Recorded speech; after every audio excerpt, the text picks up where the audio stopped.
Tell Me What Happened is a podcast that asks, what would you do if you saw someone needing help? This tree comes crashing through the roof of my vehicle, and I said, I don't know if I'm going to make it. Listen to the true stories of people who choose to save a stranger on Tell Me What Happened. The Other Side of Midnight. 77 WABC. Local Spotlight.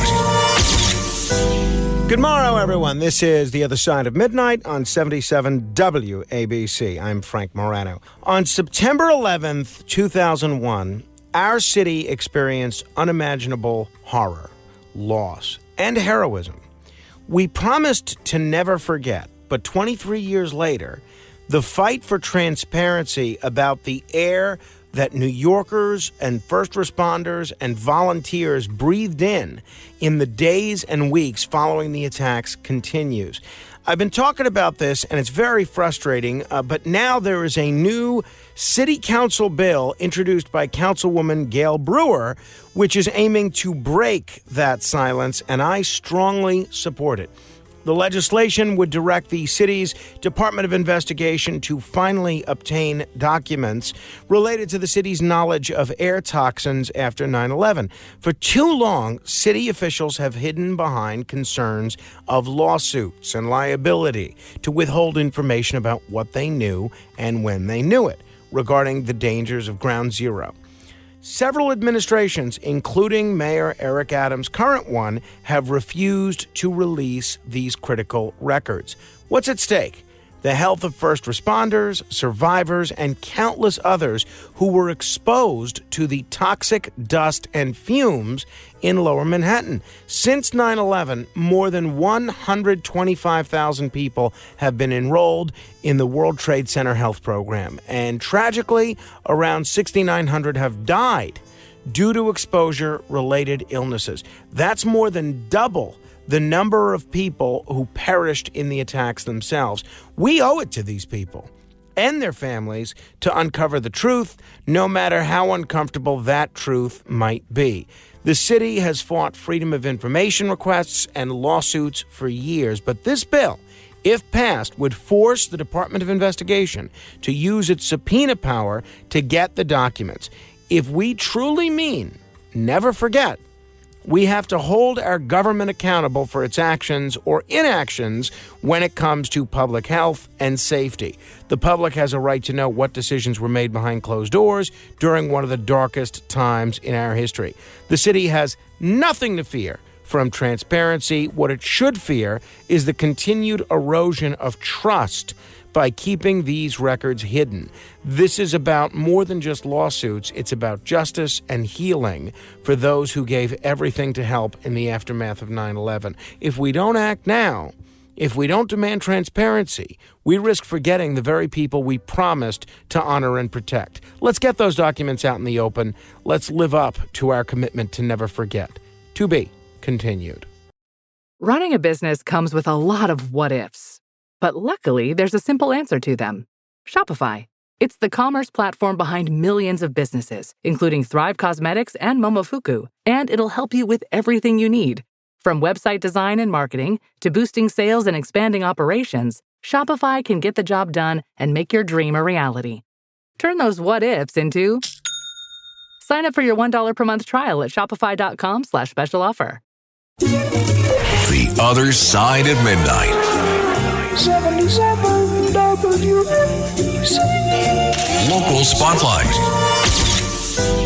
Well, we have been following the latest corruption scandal swirling around City Hall, with the subpoenas flying and the residence and personal devices of senior administration officials being raided by the Department of Justice, the FBI, the federal government.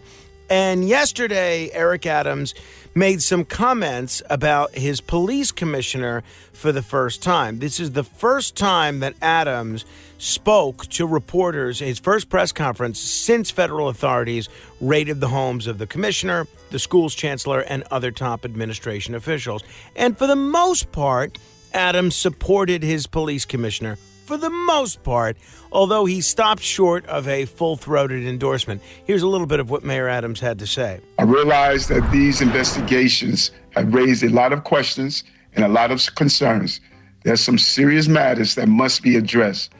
I was surprised as you to learn of these inquiries, and I take them extremely seriously. He also noted that Eddie Caban had been a police captain and so forth. I think it's clear, as I said yesterday, and as Politico New York was the first to report, that Commissioner Caban's days are numbered. I think we could see him resign by potentially as early as Friday. We'll see. By the way, I should mention Mayor Adams conducted this press conference via Zoom because he is still testing positive for COVID, and we're wishing him a speedy recovery. Although part of me thinks that this is kind of a convenient time for him to get COVID. I'm not at all saying that he doesn't have it. I think he does. But it was an odd bit of timing that he gets to not interact with the reporters in person and gets to do so via a screen instead. So we'll see where this goes next. Obviously, there's nobody closer to the mayor than the Banks brothers, all three. David, the school's chancellor, Deputy Mayor Philip Banks, and the third brother, Terry, who I actually met and who seems like a very nice guy, but it seems clear that he has been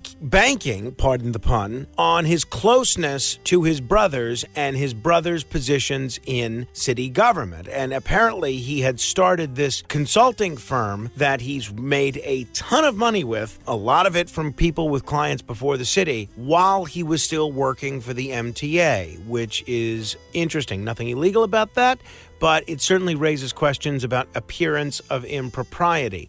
So while I do think Eddie Caban's time as New York City Police Commissioner is coming to an end, and coming to an end in a hurry, I don't think this scandal is coming to an end at all.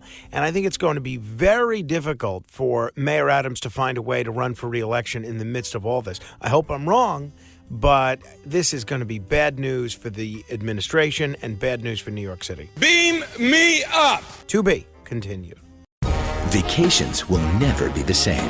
Welcome to the theme parks of Universal Orlando Resort. With spectacular hotels and more, Universal Orlando offers an entire week of vacation awesome. Visit universalorlando.com.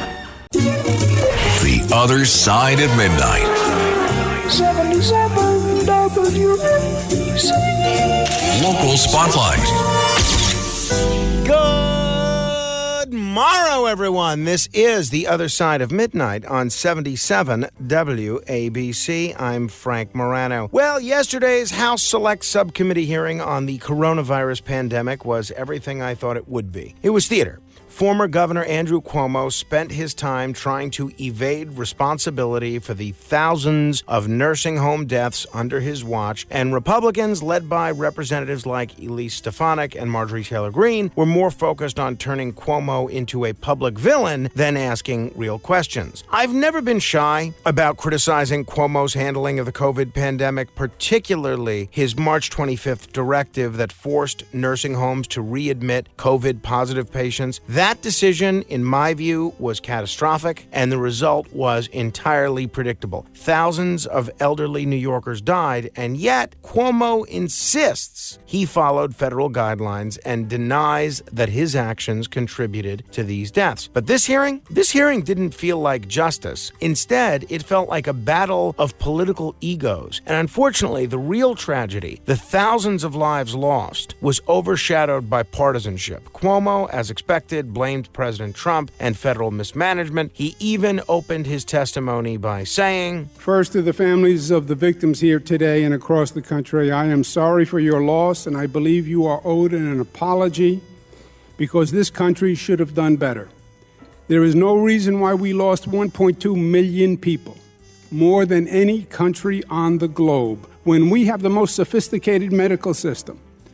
This committee must deliver real answers so it never happens again, and I am here today to help in that mission." But let's be real here. That so-called apology felt like nothing more than an attempt to rewrite history. Cuomo's decision to undercount nursing home deaths, claiming the state was simply overwhelmed and working with incomplete data, doesn't sit well with the families who lost loved ones. Republicans grilled Cuomo, asking why he didn't use alternative facilities like the Javits Center or the USS Comfort, which were deployed specifically for overflow. They pointed out how other states handled similar situations more carefully with caveats and precautions. Cuomo's administration completely failed to implement. The most cutting moments came from my congresswoman, my friend for a long time, New York's own Nicole Malliotakis. She slammed Cuomo for showing no empathy, no remorse, and no responsibility for the consequences of his administration's actions. She reminded him that while nursing homes were prohibited from testing patients,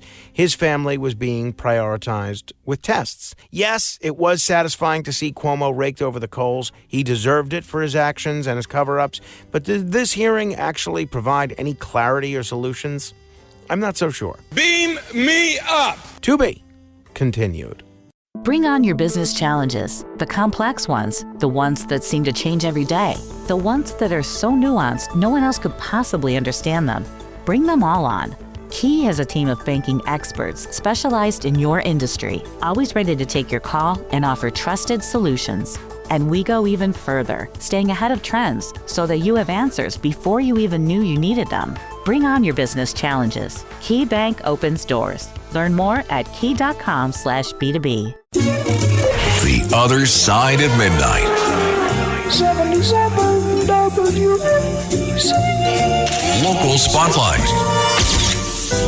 Good morrow, everyone. This is The Other Side of Midnight on 77 WABC. I'm Frank Morano. Well, pat yourself on the back, New York City. It looks like Operation Squish was a success. This summer, there were significantly fewer spotted lanternflies feasting on our city's vegetation. The drop in their numbers isn't just a stroke of luck. Entomologists are crediting human intervention for the decline. That's right, by stomping out those invasive bugs on site, as everybody, including me, were telling you to do. We have made a real impact. Spotted lanternflies, which arrived in New York City from Southeast Asia in 2020, have been wreaking havoc on our trees, and their preferred meals include maple, black walnut, even the infamous tree of heaven. But thanks to vigilant New Yorkers who've become adept at spotting and squashing them, their population is shrinking. Brian Eschenauer, a senior extension associate with Cornell University's Integrated Pest Management Program, said, "We are likely reducing the population. Female lanternflies, you see, can lay between 30 and 40 eggs at a time, up to 3 times a season. So every squished lanternfly means dozens fewer bugs threatening our trees. But it's not just human action that's helping out. Nature is doing its part as well. Spiders, birds, praying mantises. Mantises or manti? One of the two. And even wasps and wheel bugs are now treating these lanternflies as a new food source. As Kelly Hoover, an entomology professor at Penn State, told the New York Post, in nature, nothing gets ignored. So while we're out there squishing, the ecosystem is stepping up to help too. Now, don't get too comfortable.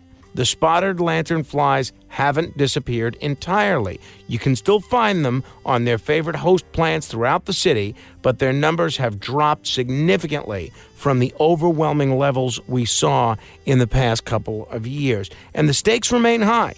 In 2019, these bugs caused over $550 million in damage to crops and plants in Pennsylvania alone. As they move east, they could pose a serious threat to the wineries on Long Island's North and South Forks. So while we've made progress, there's still a lot more work to be done. For now, though, take a moment to appreciate the success of Operation Squish. Every stomp counts, and together, we're helping protect our city's trees and plants. As Kelly Hoover said, just keep up the good work, New York. Beam me up!